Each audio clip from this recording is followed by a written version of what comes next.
দেখিস কাইলেও দেশ কতটা উন্নত হয়েছে। জ্বালানি বাঁচানোর জন্য আমাকে অফিস তাড়াতাড়ি ছুটি দিয়ে দিয়েছে। এখন তো দুপুরবেলা বাড়ি চলে আসে আরাম করব। অফিস তাড়াতাড়ি ছুটি দিয়ে দেশে তা কি আইছে? তুমি যে বিশ্রাম করবা, বাড়িও তো কারেন্ট নেই।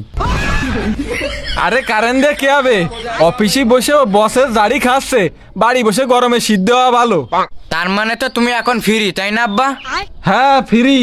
ফ্রি মানে তুমি কি মনে করেছ? অফিস ছুটি মানে আরাম।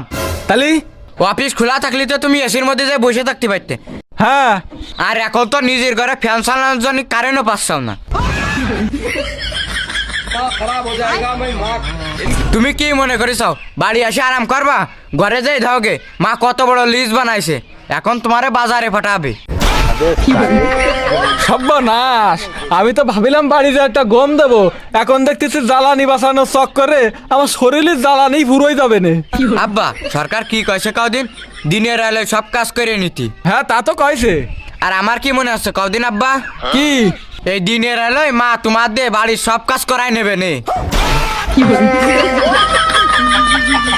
আব্বা একটা সুখবর আছে। কি? পাম্পে গেলে তো এখন তেল পাওয়া যাচ্ছে না।